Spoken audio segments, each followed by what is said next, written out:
Average speed मालूम करने के लिए कुछ ये शॉर्टकट फार्मूलाज भी इस्तेमाल होते हैं, जैसे वी एवरेज बराबर है 2v1 upon v1 plus v2, और सेकंड फार्मूला होता है वी एवरेज बराबर है v1 प्लस v2 अपॉन 2। अब ये फार्मूला कब इस्तेमाल किया जाता है? जब कोई पर्सन कंप्लीट करे half of its journey with speed v1 और remaining half with speed v2। मतलब ये कि स्पीड v1 पे जितना उसने डिस्टेंस ट्रैवल किया है, स्पीड v2 पे भी उतना ही डिस्टेंस उसने क्या किया है, ट्रैवल किया है। सही है। तो बजाय हम एवरेज स्पीड से निकालेंगे total distance divide by total time, तो हम सिंपली ये फॉर्मूला इस्तेमाल कर सकते हैं, क्योंकि हमें बनी बनाई v1 भी दी हुई है, बनी बनाई v2 भी। सिर्फ याद ये रखना है कि जितना डिस्टेंस v1 पर ट्रैवल हुआ है उतना ही same to same distance v2 पे ट्रैवल हुआ है। मतलब पूरी जर्नी के डिस्टेंस को आपने दो हिस्सों में डिवाइड कर देना है, कि अगर 100 मीटर टोटल डिस्टेंस था तो 50 मीटर जो है वो उसने इसी स्पीड से ट्रैवल किया था, और रिमेनिंग 50 मीटर इसी स्पीड से। Let's suppose a person travel from home to market with speed 20 meter per second and then return back along same path with speed 30 meter per second. Find average speed. अब क्योंकि वो उसी रास्ते से वापस पलट कर आया जिस रास्ते से वो गया था, तो जितना फासला उसने जाते हुए ट्रैवल किया उतना ही फासला उसने आते हुए, लेकिन जाते वक्त उसकी स्पीड ये थी और वापसी में उसकी स्पीड 30 मीटर पर सेकेंड।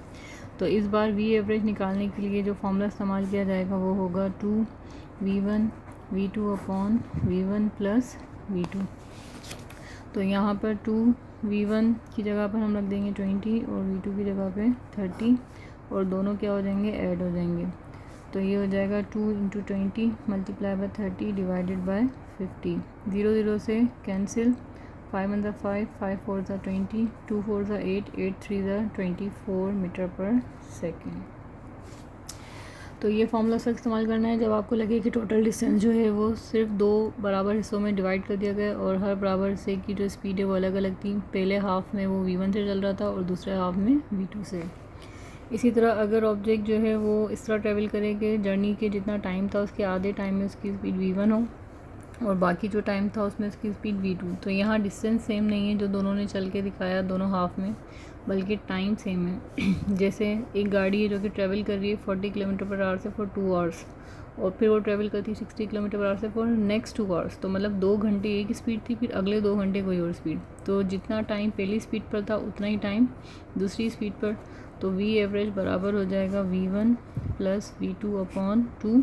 तो यहाँ पर हम ऐड कर देंगे 40 प्लस 60 डिवाइडेड बाई 2, यानी 100 अपॉन 2। आंसर आ जाएगा 50 किलोमीटर पर आवर।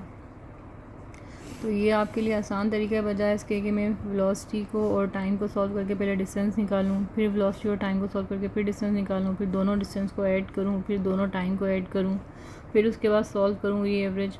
तो जैसे यहाँ पर अगर मैं S1 डिस्टेंस निकालूं तो वो हो जाएगा v1 और t1। तो v1 कितना था 40 और टाइम कितना था 2, तो आंसर हो जाएगा 80। S2 डिस्टेंस निकालूंगी तो v2 और ये कितना था t2। अब कितनी वेलोसिटी थी 60 और टाइम अगेन 2, तो ये हो जाएगा 120। टोटल डिस्टेंस निकालूंगी तो टोटल डिस्टेंस आ जाएगा 200, और टोटल टाइम अगर मैं कहूँ तो टोटल टाइम हो जाएगा कितना 4 आवर्स। सही। तो अब अगर वी एवरेज निकाली जाए तो वी एवरेज बराबर हो जाएगी कितनी, 200 टोटल डिस्टेंस और डिवाइडेड बाय टोटल टाइम। तो जब सॉल्व करेंगे तो आंसर आएगा 4 1 4, 4 5 20, यानी 50। तो 50 किलोमीटर पर आवर। तो देखिए वही पिछले पार्ट में जो मैंने समझाया था कि एवरेज स्पीड का मतलब ये होता है total distance divided by total time. तो बजाय मैं टोटल डिस्टेंस ढूंढूँ फिर टाइम ढूंढूँ उसके बाद फिर सॉल्व करूँ, तो हमने ये शॉर्टकट मेथड इस्तेमाल कर लिया। लेकिन ये तब इस्तेमाल होगा जब जितनी टाइम v1 स्पीड के लिए था उतना ही टाइम क्या हो v2 स्पीड के लिए हो।